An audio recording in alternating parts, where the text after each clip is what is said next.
السلام علیکم ورحمۃ اللہ وبرکاتہ۔ محترم ناظرین و سامعین، آج میری گفتگو کا عنوان ہے کہ نماز میں قرآن کی آیتیں دل سے پڑھے اور زبان سے نہ پڑھے تو کیا نماز ہو جائے گی؟ تو دیکھیے، نماز میں بہت سارے لوگ ایسے اس طرح کرتے ہیں کہ زبان سے قرآن کریم کی آیتوں کو نہیں پڑھتے ہیں، بلکہ دل ہی دل میں خیال کر لیتے ہیں، سوچتے ہیں، دل ہی دل میں تصور کر لیتے ہیں اور زبان سے بالکل نہیں پڑھتے۔ ایسی صورت میں نماز نہیں ہوگی۔ اس لیے کہ سری ہی نماز کیوں نہ ہو، آہستہ پڑھنے والی نماز ہی کیوں نہ ہو، آہستہ پڑھنے سے مراد یہ ہے کہ اتنا زور سے پڑھے کہ اپنی آواز اپنے کانوں میں پہنچے۔ زبان سے اتنا زور سے پڑھے کہ اپنی آواز اپنے کانوں میں پہنچے، پھر نماز ہوگی۔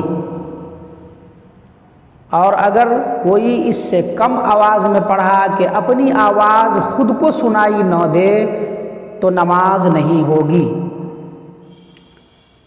سری نماز میں الحمد شریف، سورہ، تکبیرات، التحیات، درود شریف وغیرہ جو کچھ بھی نماز میں پڑھا جاتا ہے وہ سب اس طرح ہی پڑھے کہ زبان سے پڑھے کہ اپنی آواز خود کو سنائی دے اور تلفظ کے ساتھ پڑھے۔ ایسا نہیں کہ جیسے تیسے پڑھے۔ بعض لوگ قرأت جانتے بھی ہیں لیکن آہستہ پڑھنے والی نماز میں اس کا خیال نہیں کرتے۔ ایسا نہیں ہے، بلکہ تلفظ کے ساتھ قرأت کریں یا جو بھی نماز میں پڑھیں اس کو صحت الفاظی کے ساتھ پڑھیں۔ اب رہی بات کہ یہ تو سری نماز کی بات ہوئی، جہری نماز میں تو پہلے تو یہ سمجھ لیجئے کہ جہری نماز اس کو کہتے ہیں جس میں زور سے قرآن کی آیت وغیرہ کو پڑھی جائے اور تکبیر بھی زور سے کہی جائے، اور سری نماز اس کو کہتے ہیں جو آہستہ پڑھنے والی نماز ہے، جیسے ظہر، عصر، یہ سری نماز ہے اس لیے کہ اس کو آہستہ سے پڑھتے ہیں، اور جہری نماز مغرب، عشاء، فجر، یہ جہری نماز ہے، زور سے اس میں قرآن کی آیتیں پڑھی جاتی ہیں، پھر دعائیں وغیرہ بھی پڑھی جاتی ہیں۔ تو زور سے پڑھنے کا مقدار اتنا ہو کہ خود بھی سنیں اور اپنے آس پاس کے لوگ بھی سنیں تو یہ زور سے، یہ تو سب سمجھتے ہیں۔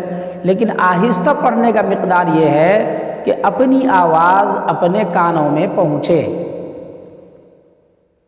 اور اگر ایسا نہیں ہوا تو پھر نماز نہیں ہوگی، چاہے وہ قرآن کی آیتیں ہوں یا التحیات ہو۔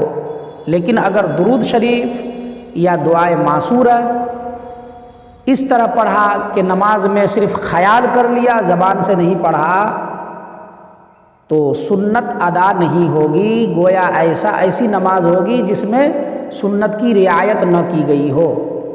اس لیے کہ التحیات تو واجب ہے لیکن درود شریف اور دعائے معصورہ پڑھنا سنت ہے۔ تو یاد رہے کہ ان دعاؤں کو اتنا زور سے پڑھے کہ آواز اپنی کان میں پہنچے۔ امید ہے کہ بات سمجھ میں آپ کو آ گئی ہوگی۔ اللہ تعالی ہم سب کو شریعت پر عمل کرنے والا بنائے، آمین۔